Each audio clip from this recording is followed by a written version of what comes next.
আর गोबोरखि गारनानै बायदि गाग्लिनो हागौ আর एम्बु बिगुरफोर फुनाय बायदि बिगुर फुनो हागौ।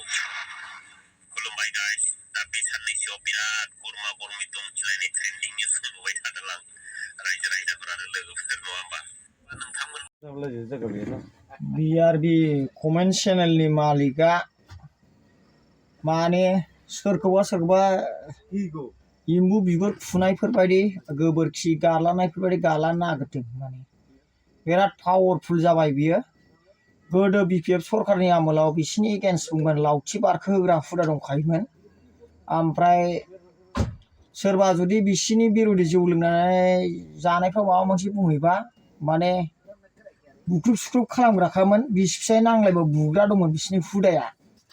थिनालि एरियायावथ' बे माबा मा होनो सोरखौबा गथ'फोरखौ बिराद साजा होलाबायदों, बुख्रुब सुख्रुब खालामलाबायदों। माने बेबायदि दादागिरिया सोलिया। दादागिरिखौ दा मोजां मोनला। सोरबा सोरखौबा धमखि होनाय, सोरबा सोरखौबा बुनो नागिरनायखौ मोजां मोना। आरो बै टाइमाव नहआ सासे बिजनेसमेनसोमोन। आङो आइएमआ बिजनेसमेनसो, दासिमबो बिजनेसमेन, बेसेबां दं आङो। बिनि दखानाव एटेक खालामदोंमोन बै टाइमाव बुद्धदेब सारनि इलेक्सन टाइमाव, मिथिबाय? गरम खालामनो दासान देशखौ सिदा बुंदों आङो, मिथिबाय? सिदा बुंदों आङो। गरम खालाम दासान देशखौ। जेरै सोलिनानै जानाय बिदि मोजां मथन सोलिनानै जा। BRB कमेन्ट चेनेल मोजांबासो मोजां, नोंथांखौ आं मोजां बुंदों। जानला मोनला सोरबा बिगुर खुनो, एम्बु बिगुर खुनाय बायदि माबा खुनाय बायदि खालामनो होनना बुंगासिनो दं। नोंथांनि खोथा बुंनाया बाद्रायगासिनो दङ।